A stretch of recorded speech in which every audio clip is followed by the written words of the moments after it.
Imagine living your life after 50 and feeling energized and excited about your future. Welcome to the Women in the Middle podcast, the podcast for women who are ready to figure out what they want and create the life they deserve. Here's your host and Master Certified Life Coach, Susie Rosenstein. Hey there, today's episode is all about the gift of bucket list envy in midlife. Let's go. Welcome back to the podcast Women in the Middle. I'm your host, Susie Rosenstein, your Master Certified Coach and Midlife Mentor, and I'm so glad to be here with you again for this week's episode, which is an interesting one because it blends the importance of two relevant things in midlife, the emotion of envy and the creation of your bucket list. Now, I just want to mention, if you're a regular listener, I had a cold, and you may have picked up on it a little bit in the last couple of episodes. Also, last week, I had a microphone catastrophe. It's a catastrophe in a podcast world. But, when something just didn't work and it was very hard to figure out, and I tried all kinds of things, and I thought it was time to buy a new mic. But we were able to figure it out, and I think it was the cable, not the microphone and not the computer. So I guess that's good news because that's the cheapest thing to fix. Anyway, it's all good now. So I have a feeling that you're going to love this gentle little nudge to consider both of these common midlife experiences a little bit more intentionally. Bucket list and the feeling of envy. First, envy is one of those emotions that gets a bad rap. On the other hand, I'm an envy superfan because I love how useful this emotion is to doing some really important work in midlife. That is, regret-proofing your life. Second, bucket lists are a big deal in midlife. And while I'm not a super fan of the term bucket list because, I don't like focusing on what you want to do in the same breath as what you're running out of time to do, if you know what I mean. I am, though, a super fan of getting laser focused on what it is that you want in your life and being super intentional about your responsibility to create it for yourself. And that's where this marriage of concepts gets really interesting. Sounds pretty good, right? I thought you would agree. But just quick, before we get going, if you are like so many midlife gals that I connect with, I have a feeling that you're not as clear about your priorities at this point in your life as you want to be. Now, this is a big deal because, as you know, time is flying. I pride myself in helping you keep moving forward. The podcast, the blogs, the private coaching, the group coaching, the workshops, and now a fun masterclass. So say goodbye to stuck and blah and hello to clarity and freedom. That's why I was so motivated to create this masterclass for you. It's called Get Unstuck, Midlife Clarity Fast and Easy, and I am so excited to tell you more about it. It's pretty simple, actually. You take this fun midlife masterclass and get clear about your next chapter priorities without spin, confusion, and overwhelm in less than an hour. It is fast and it's easy. And there's more good news. It's available now at the time of this recording at the introductory price of only $37 US. So if you're tired of not having the clarity you've been looking for about what you want for your next chapter, this masterclass will help you, and then you can get on with the fun stuff. So ask yourself, are you ready to stop wasting time and get clear about your priorities? Head over to www.midliferoadmap.com and you can get started. Okay, now let's dive in. As I mentioned, today we're going to be talking about the gift of bucket list envy in midlife. If you're a regular listener of this show, you may recall that I first started talking about envy a few years ago in episode 139, and it's come up a few times since then as well. And of course, I'll make those links available in the show notes. Now, the reason it keeps coming up is because I feel even more strongly now that it can be a powerful emotion to understand, especially in midlife when you want to do some serious regret proofing. Here's what I'm seeing with my clients. As you probably know firsthand, it is common to feel stuck. It's common to feel blah. It's common to just feel like, oh my God, I know I'm meant for more, all that stuff. And when you feel that way, you can't really see or understand what it is that's missing, what it is that you want. Now, there's lots of reasons for this. A couple of them are that you're simply out of practice of allowing yourself to want stuff. And when you do, it can be a little uncomfortable because it feels so weird and it might even feel indulgent. Now, this kind of thing builds up a layer of muck and stinky thoughts that block you from clarity about what it is that you really want, what you desire, what you might regret. So, as a coach now for about a decade, since 2014, I've become a bit of an expert on the sneak attack to your brain. You might even call it getting really good at midlife brain hacks. This is an important superpower because I want you to become the queen of your brain domain. You can't just put on a crown and call it a day. You got to do the work and find your thoughts and understand what you want and then nurture your commitment to yourself. Then, when you put on your crown, you can claim that you are the queen of your brain domain with greater confidence. So as I was saying, I've discovered that envy is an emotion that can cut through the muck. It can help you get unstuck and out of the muck. Because when you feel envy, it means that you are making an observation that you long for something, usually something that someone else has in some way, even an experience or qualities, or sometimes it's even luck. Envy is most often used to refer to like a covetous feeling toward another person's stuff, or specifically their attributes, possessions, or maybe just their stature in life, their position. Envy also means discontented, a discontented longing for someone else's advantages. And as I've explained in the other envy episodes, which I will link to as I mentioned, jealousy is often confused with envy, but they mean different things. Jealousy means unpleasant suspicion or apprehension or being rivals. Also with jealousy, there's usually more insecurity and fear about lacking something. You might even feel angry, inadequate, helpless, anxious, suspicious, that sort of stuff. That's not what I mean by envy at all. Envy is really just about when you want a possession or situation that someone else has. Enter your bucket list situation. Now, as a woman in the middle, I bet you've undoubtedly heard about a bucket list. You know what it is, right? Do you have one? Do you want one? Are you working on one? A bucket list is typically defined as a number of experiences or achievements that a person hopes to have or accomplish during their lifetime. And you hear it more and more as you age, especially after 50 or 60. I have been really surprised lately at how many people know this term. I've even heard people my kids' age talk about bucket lists, like in their 20s. This is also typically a time in your life where you might be hypersensitive about the passage of time. Time is flying. You're aware of that. You might start to worry that you're going to die too soon. Too soon, you might be thinking? Yeah, too soon in that you didn't get to do all of the things you hoped you would have done. That sort of thing. And especially with this time sensitivity thing happening, it totally makes sense to think about it this way. What you want to do before you die. Have you caught yourself thinking about it that way? Now, if you're a regular listener, you know that I love regret proofing. That is doing, saying, trying, experiencing everything that you can to make sure that you don't have regrets. I love thinking about what you really want to do and what experiences you want to have in your life on purpose. My big problem is about this concept. I don't like the idea that you're thinking about what you want to do in the same breath of what you believe you're running out of time to do. And it's all based on doing things before you die. However, some midlife gals find it motivating. I guess it all depends. Other midlife gals like to think about it as a fun list or an opportunity list. You get the point. Whatever way works for you is the way that you should proceed. But what I just love about the concept of a bucket list is that it's a great opportunity to look at yourself differently. You go from being a woman who has a bunch of fun stuff on her list to a woman who is committed to not only creating a list, but creating a list that she'll be intentional about attending to. So it's not just throwing stuff on a list, but this can really be like a guide or a roadmap to your future. That's what I want for you. And the sneak attack on your brain that I would like to suggest is the use of envy of other midlife bucket lists to get you going.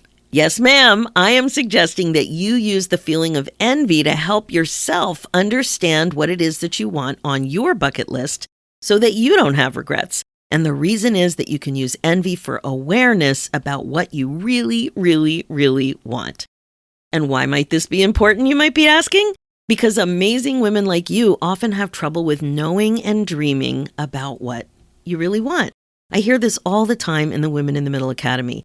Envy is sneaky and it feels bad, so we don't really focus on what's going on. But it pops up when we want something that someone else has. Did you catch that? When you realize that you want something that someone else has. Bucket list conversations are an opportunity to notice your own desire. Now, you might find it a little surprising that you need some help noticing your desire, but this happens to be true. It's like you don't know what you don't know. Your desire may be difficult for you to notice. First, maybe you have some discomfort with allowing yourself to desire, to want things, and go after what you desire because it means you have to put yourself first for a change. This can be super hard. This can be super uncomfortable. This can feel over the top indulgent. That is what's so great about envy. It kind of sneaks up on you. I've used that word sneak a few times already. That's what it is. It's like all of a sudden, boom, there it is, right? I've noticed that bucket list chit chat is a great way to notice envy. You're just gabbing away with a friend or reading something or maybe scrolling around on social media and you want something. Envy just appears and can surprise you, like a sneak attack on not only your brain, but sometimes even your heart. You don't really expect it, but sometimes you feel it. It's a speedy hit of insight for you about what you really, really want. I've had a couple of clients and members of the Women in the Middle Academy experience this. One example came from an Academy member who was recently retired. It was a casual little chit-chat with some neighbors. One of them shared that she had just come back from taking a cooking class in Italy, and that's all it took for the big insight to pull at her heartstrings. She loved the idea, she loved cooking, and she knew she would also love taking a cooking course in Italy, so she did. Another example came from a private client who heard a friend talk about what was on her bucket list, walking the Camino. Boom, a sneaky shot of insight, and what do you know? She wanted that too. And it happened to me recently. I have a friend who shared that she and her husband were going cross-country in Canada on the train. The trip with the sleeper cars and everything. And right away, my eyes lit up and I was like, hey, I want to do that too. I didn't know that I wanted to do that. I really didn't know it. But my reaction to the news that she was doing it was so strong, I felt it in my body. And I just think that's so much fun. Now, that's the main thing I wanted to talk about today, the bucket list envy. But you won't just get the envy sneak attack by talking to your friends. But I really do think that's a great way. Another way is to simply pay more attention to your feeling of desire and interest popping up when you least expect it. You might be watching a documentary or reading a book and get a great idea. That's how I learned about Sedona years ago. It was from a book. I wanted what the character in the book had. She lived in Sedona. Now, it's not like I'm going to move to Sedona, but Sedona was on my mind as a magical place that I would love for years. And a bucket list idea hit me recently when hubby and I went to the Wildlife Photographer of the Year International Photography Competition exhibit. It was at a museum. I saw this beautiful shot of the monarch butterfly migration to one of the overwintering sites in Mexico.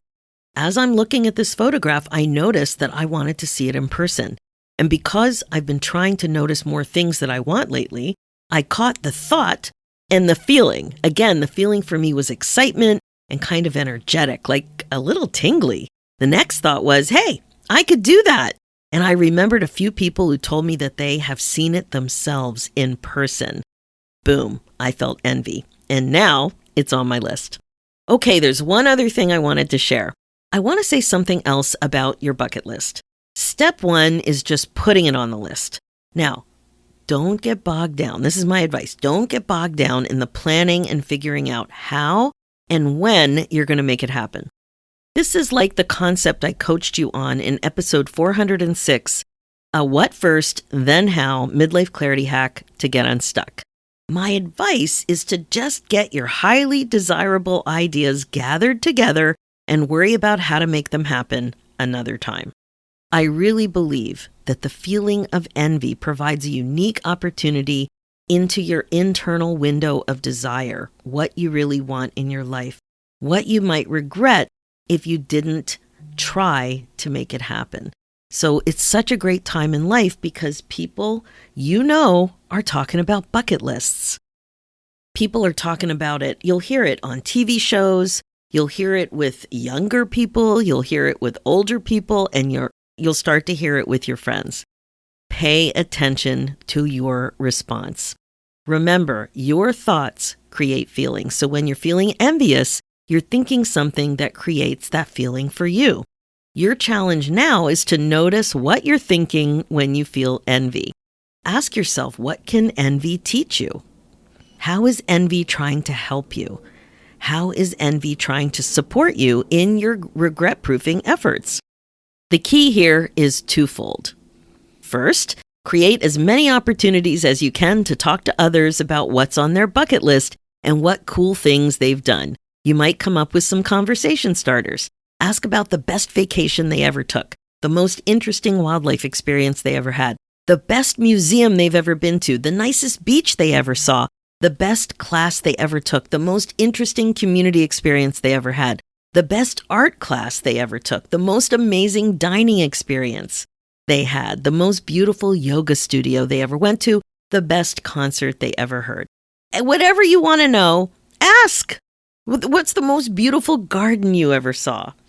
What's the most beautiful lake experience you ever had? Like, your mind is going to explode when you start to really notice what you're curious about. And second, become hyper aware of how you're responding to what you're hearing.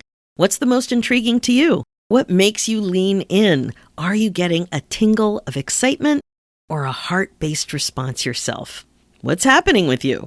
This new little habit will give you lots of new data to respond to. It's like a guided expedition to your bucket list and regret-proofing your life. Have fun with it. Okay, that's it for this episode. My friend, you can totally become a woman who's ready to embrace envy and use it to create an exciting bucket list. Focusing more and more on being intentional and making sure that you're living your life according to your priorities will keep you moving forward in a fun and fulfilling way. If you aren't intentional, you're highly likely to have regrets. This is exactly how I can help you. It starts with your thinking. And this is what we're up to in my Women in the Middle Academy. And I forgot to mention that there's a new 2-part workshop replay in the Academy called the Bucket List Twist. It's a powerful workshop to help you create and commit to a bucket list plan that will keep you happily entertained for years. So that's something you get in the Academy. If you'd like to see if working together is a good fit for you, head over to www.talktosusie.com and book your free momentum call. This is the way to learn more about how the Academy can help you go from wasting valuable time and worrying about having regrets to feeling fulfilled and excited about what's to come, all the while using creative tools, mindset coaching, joyful planning, and accountability in an amazing community of like-minded women. If you're ready to step on the gas and make changes that are important to you, the Academy might be for you. Now, as you know, my focus as your midlife coach is to help you waste less valuable time and get on with the good stuff. This is what regret-proofing your life is all about. Remember, being the queen of your brain domain is the best way to be, and midlife transformation coaching is the fastest way to rediscover joy and purpose after 50. So if you'd like to see if working together is a good fit for you, either in the Academy or privately, head over to www.talktosusie.com and make sure to book your free momentum call and we will chat. For show notes and links, go to www.susierosenstein.com and click on the podcast tab and look for episode 411. You'll also see the link there for my other show, Women in the Middle Entrepreneurs, which is all about the reality of running your business when you're a midlife gal. It's also on iTunes, Spotify, and all the places. Let's do this, ladies. It's time for you to put yourself first, one thought at a time. Thanks so much for listening, and I'll talk to you next week.